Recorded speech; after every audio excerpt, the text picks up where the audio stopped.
Hi there, I'm Andrea Polanco, a research scientist at Faunalytics, and today I'll be discussing some key findings and recommendations from our latest report that looked at how animal advocates can reform subsidies to animal agriculture.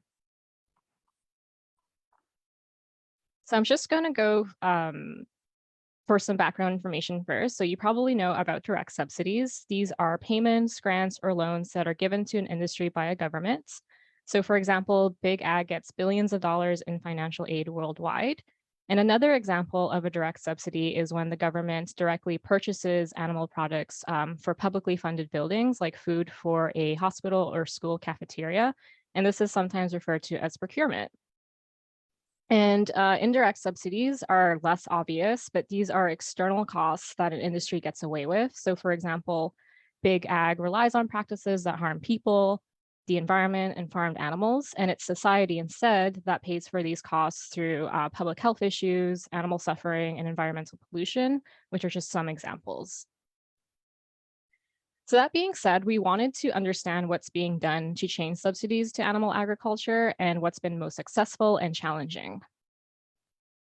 So to do this, we interviewed 13 organizations from Brazil, Canada, the UK, and the US to better understand their approaches to reform animal agriculture subsidies. And these organizations were a mix of animal advocacy and environmental organizations. So they included Agriculture Fairness Alliance, Rowdy Girl Sanctuary, Nation Rising, Friends of the Earth, Farm Action, Stray Dog Institutes, the Vegan Society, Earth Justice, Public Justice, Environmental Working Group, GFI Brazil, Forum Nacional, and Reimagine Agriculture. So given the complexity of subsidies, it's not surprising that different organizations have different goals in mind that you can see here. So I'm going to go through each of these goals separately, starting with direct subsidies. So when it comes to the direct payments that Big Ag gets from the government, we found that organizations are working to shift these subsidies from animal agriculture to plant-based agriculture rather than trying to reduce or eliminate them altogether. So while a lot of advocates, including myself, would love to see these subsidies eliminated, it's very unlikely that will ever happen just because of the political power and influence that Big Ag has over the government. And when you're dealing with the government, it's more persuasive to offer them an alternative solution, like shifting subsidies to plant-based agriculture or alternative proteins, rather than asking the government to abolish a specific type of system or program. So some other goals to reform direct subsidies include establishing new forms of funding. This was particularly the case for alternative proteins. We also found that some organizations are amending existing subsidy legislation to include plant-based agriculture, and some organizations are setting up plant-based procurement policies. As for indirect subsidies, we found that some organizations have successfully sued the government and some agriculture companies for failing to comply with environmental laws. And cage-free reforms are also another way to target indirect subsidies, as welfare improvements often require the industry to invest more money into these welfare changes, and therefore that increases the production costs of producing animal products. So when it comes to reviewing all these goals, we recommend for organizations to choose a specific single goal to be most effective. And we also recommend organizations to coordinate and communicate with other groups that are working on these issues. And this is especially important to avoid conflict or redundancy. So there are different tools we found that organizations are using to reform subsidies. These include stakeholder collaboration, lobbying, litigation, and education. I'm just going to go through these very briefly. So farm subsidies don't just affect farmed animals, they do affect everyone, including consumers and farmed animal producers as well. So this is why reforming subsidies to animal agriculture needs to be a collaborative effort between animal advocates, environmental advocates, and farmed animal producers. So many organizations have had success in reforming subsidies by setting aside any differences they have and working with stakeholders outside the animal protection movement. So our main recommendation here is for advocates to learn about perspectives outside the animal protection movement to communicate with different stakeholders. So different groups will care about reforming farm subsidies for different reasons, all the way from environmental to economic. So persuasive data does exist for each of these arguments. So we just recommend that advocates pick information that the stakeholder will relate to and that you're comfortable speaking on. So because subsidy programs are governed usually by pieces of legislation, this is why some organizations focus heavily on influencing the decisions of politicians when it comes to reforming subsidies.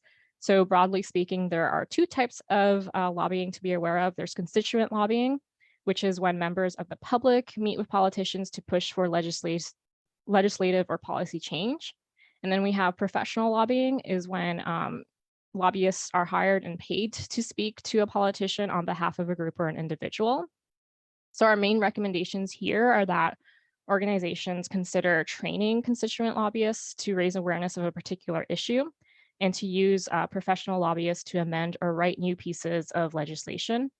So our interviews reveal that constituent lobbyists tend to be more successful than professional lobbyists when it comes to getting politicians to understand an issue, as well as to gain their support, whereas professional lobbyists are better trained to expand on existing pieces of legislation or to create new pieces of legislation that benefits plant-based agriculture. Then there's litigation. So as I said in the beginning, some organizations have successfully sued companies to hold them accountable for causing environmental damage. So one interviewee that made a really good point was that litigation is an important yet less recognized tool for evening the playing field.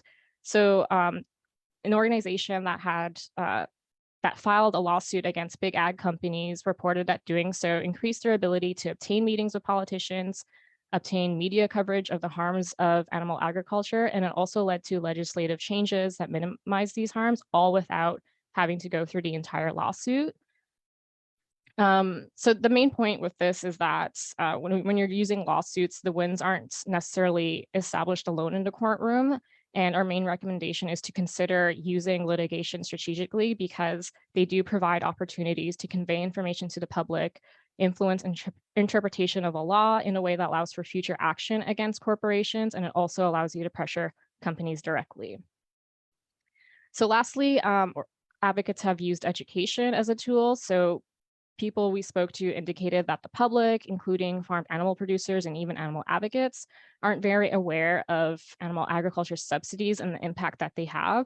So for this reason, there are organizations that do track and report on animal agriculture subsidies, and they disseminate this information publicly on their website. So for example, in the US, there are two groups that do this, Agriculture Fairness Alliance and Environmental Working Group. And in Canada, you have Nation Rising, who plans to start tracking data later this year. So our main recommendation here is just to use this type of data when you're speaking to different stakeholders, as it's very informative and persuasive. So our entire report is basically a guidebook on how to reform subsidies. It's full of recommendations, so please check it out. And now I'm going to let Jack take over, who will talk about our companion report. Hi, my name is Jack Stennett, and as Andrea introduced, we wrote a companion report to this piece called The Animal Agriculture Industry's Perspective on Advocates and Cage-free Reforms. So we wanted to see how these issues were considered by agricultural media in order to get a perspective from the other side of the debate. And to do this, we focused on a relatively small sample, so 24 separate industry articles that focused on the impacts of animal advocacy, including things like subsidy reform on the agricultural industry. And this referred to cage-free reforms, lobbying, messaging, advocate strategies, and the counter strategies employed by the agricultural industry. And these came from a few different industry websites. So we have Ag Daily, the Animal Agriculture Alliance, What Poultry, Poultry World. So some of the big agricultural media sources. And the articles range from 2007 to today. So we had a fairly broad range of timescales. And we analyzed these articles systematically using qualitative coding and thematic analysis. And the findings were as follows. So firstly, it's interesting that big ag, the agricultural industry, has become increasingly concerned about animal advocacy's impact over the last 10 or 15 years. So when we look at like 15 years ago, we find that agriculture seems very confident about the situation, isn't particularly concerned about the impact that animal advocates are having. But now, because of cage-free reforms, gestation crate reforms, and especially state-level legislation action in states like California.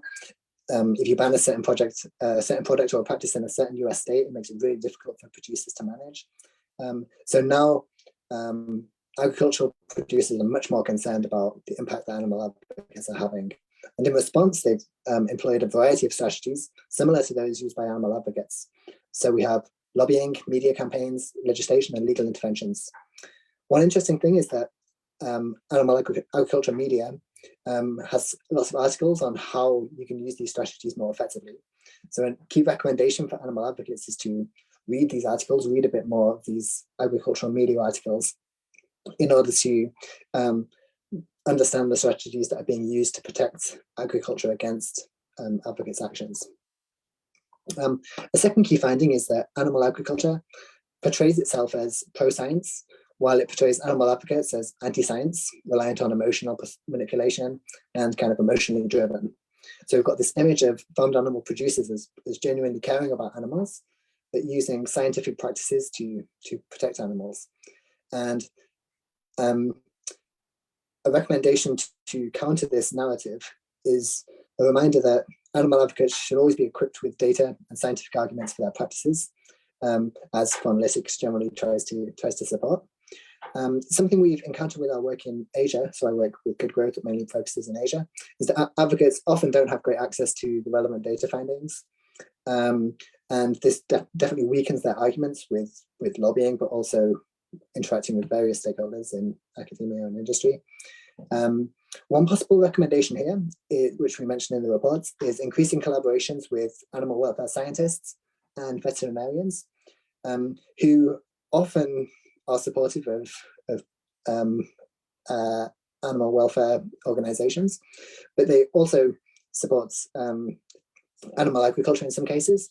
So they may provide a bridge between agriculture and advocacy and provide pragmatic solutions, but also legitimacy to the animal welfare advocacy space. Okay, next point. The industry relies on a narrative of farmer and consumer choice to support the continued use of inhumane practices. So the industry really wants to sell this idea that low-income Americans really need cheap animal products. They need caged eggs, they need cheap broiler chickens.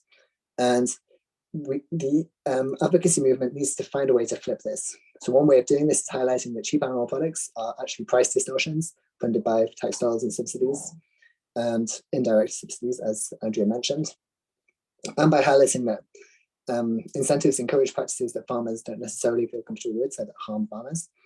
And as a movement, we need to make sure that sustainable and animal-friendly diets aren't seen as these expensive elite things. We need to tell different narratives, and we need to fight to make sure that vegetarian and high welfare alternatives are affordable. Okay, and one more point. Industry writers portray their interactions with animal advocates as a battle where industry actors are at a disadvantage. So animal advocates are portrayed as like more powerful, more professionalized, less honest than industry actors. The industry is quite good at portraying itself as composed of weaker, less united, it's like small farmers fighting against this big pro-vegan lobby with loads of big donors and celebrity backers. This can seem quite persuasive, but we can counter this by highlighting the issues raised in the report that Andrea mentioned about agricultural subsidies and the organized agriculture lobby. And one final point, Big Ag is often more concerned about changes to direct subsidies in the energy sector than in the agricultural sector. And this was something quite surprising. These articles we looked at didn't look in too much detail about the direct subsidies and payments given to animal agriculture from the government, but they did talk a lot about how subsidies for corn-based biofuel have resulted in higher corn prices, which in turn leads to higher animal feed prices, which makes animal agriculture less viable, especially low margin animal agriculture. So this is a really interesting idea that we can investigate how other lobbies can contribute to desubsidizing animal agriculture and consider as an animal advocacy movement whether to support these. Of course, it would be much more effective to do so because we already have motivated lobbyists and interest groups working to do something that will desubsidize animal agriculture and would be much more effective than having to start a lobbying campaign from scratch. Okay, so those are some of the key findings. And if you have any questions, please feel free to reach out, and I'll pass back to Andrea now. Thanks so much, Jack. So we had one question pre-submitted, which was, what's the best way for advocates to help educate people about how subsidies work? What I would recommend is essentially just learning about how subsidies are broken down. So in the US, I gave 2 examples earlier. There are 2 organizations that you can go on their website and just understand the breakdown better. So this is Environmental Working Group, as well as Agriculture Fairness Alliance. So once you have that background information, and you can basically, they have things from the website that you can share with people, and just, again, understanding the breakdown. But it also important to consider who it is you're speaking to and who it is you're trying to do this outreach to, just because everyone's going to have different values. So understanding those values of the person you're trying to do outreach is very important, because you can tailor the arguments to those person's values. So if it's environmental, and you're comfortable speaking from that value point, then definitely lead with that.